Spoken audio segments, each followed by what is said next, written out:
Assalamualaikum warahmatullahi wabarakatuh. Kami dari kelompok 1 ingin mempresentasikan hasil kerja kelompok kami tentang materi bagaimana membangun paradigma Qur'ani. Next.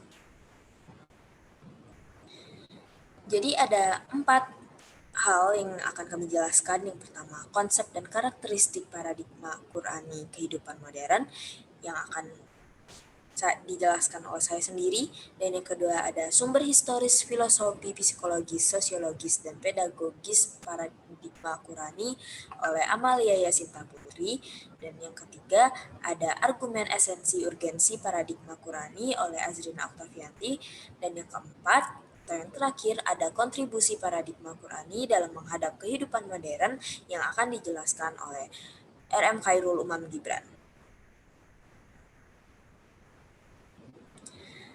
Yang pertama, konsep dan karakteristik paradigma Qur'ani untuk menghadapi kehidupan modern. Secara etimologis, kata paradigma dari bahasa Yunani yang asal katanya adalah para dan digma. Para mengandung arti di samping atau di sebelah dan keadaan lingkungan. Digma berarti sudut pandang, teladan arketip, dan ideal. Dapat dikatakan bahwa paradigma adalah cara pandang, cara berpikir, dan cara berpikir tentang suatu realitas. Adapun secara terminologis, paradigma adalah cara berpikir berdasarkan pandangan yang menyeluruh dan konseptual terhadap suatu realitas atau suatu permasalahan dengan menggunakan teori-teori ilmiah yang sudah baku, eksperimen, dan metode keilmuan yang bisa dipercaya. Dengan demikian, paradigma Qur'ani adalah cara pandang dan cara berpikir tentang suatu realitas atau suatu permasalahan berdasarkan Al-Quran. Oke, materi selanjutnya akan saya serahkan kepada Amalia Yasinta Putri. Kepada Amalia Yasinta Putri dipersilahkan. Baiklah, terima kasih. Di sini saya akan menjelaskan materi kedua, yaitu sumber historis, filosofis, psikologis, sosiologis, dan pedagogis paradigma Qur'ani. Faktor-faktor yang menyebabkan umat Islam bisa maju pada saat itu dan dalam waktu yang amat lama, lebih dari 5 abad, maka jawabannya tentu saja karena umat Islam menjadikan Al-Quran sebagai paradigma kehidupan. Al-Quran pada saat itu bukan hanya dijadikan sebagai sumber ajaran, tetapi juga menjadi paradigma dalam mengembangkan iptek, pengembangan budaya, bahkan Al-Quran dihadirkan untuk mengatasi dan menghadapi berbagai problem kehidupan umat Islam saat itu. Faktor penyebab kemajuan pada zaman keemasan Islam adalah sikap umat Islam yang mencintai dan mementingkan penguasaan iptek. Penghargaan terhadap seseorang pada saat itu dilihat dari sisi keimanan dan keilmuannya. Banyak masyarakat memuliakan para ilmuwan dan ulama. Oleh karena itu, ulama dengan ilmu yang akhlaknya menjadi panutan dengan keseharian. Faktor-faktor yang menyebabkan umat Islam bisa maju pada saat itu dan dalam waktu yang amat lama adalah umat Islam menjadikan Al-Quran sebagai paradigma kehidupan, sikap umat Islam yang mencintai dan mementingkan penguasaan iptek seperti dalam sejarah membuktikan bahwa khalifah baik dari dinasti Umayyah maupun dinasti Abbasiyah. Baiklah, terima kasih kepada Amalia Yasinta yang sudah menjelaskan tentang materi yang dia sampaikan. Selanjutnya akan dijelaskan oleh Azrina. Kepada Azrina dipersilahkan. Baiklah, terima kasih. Baiklah, di sini saya Zina Oktavianti akan menjelaskan argumen, esensi, dan urgensi paradigma Qur'ani.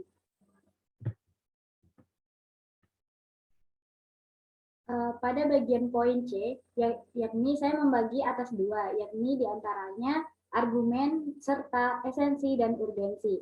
Pada argumen paradigma Qur'ani, diharapkan untuk peningkatan dalam urgensi paradigma Qur'ani. Diantaranya, 1.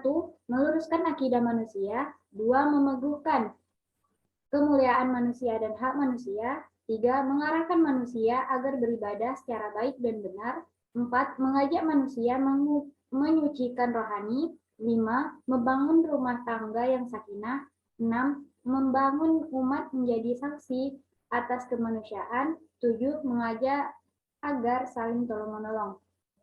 Selanjutnya ada poin esensi dan urgensi pada paradigma Qurani. Agama adalah anugerah yang diturunkan oleh Tuhan adalah untuk memerdekakan manusia.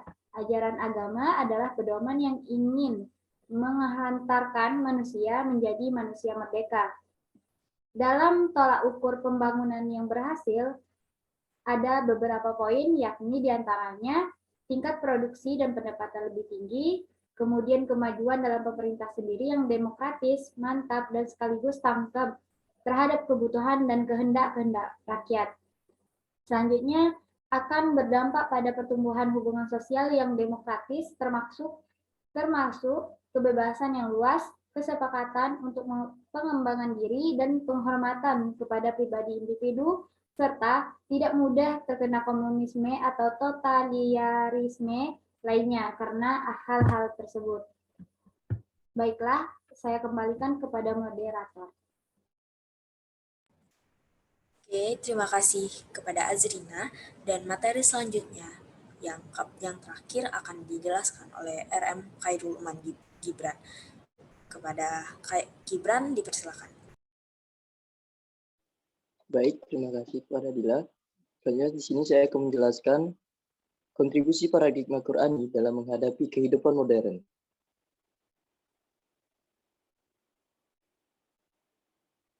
Kontribusi paradigma Qurani terhadap kehidupan sangat banyak sekali, seperti untuk kedamaian, keamanan, dan kesejahteraan yang tercapai karena paradigma Qurani dari masa lampau hingga masa modern.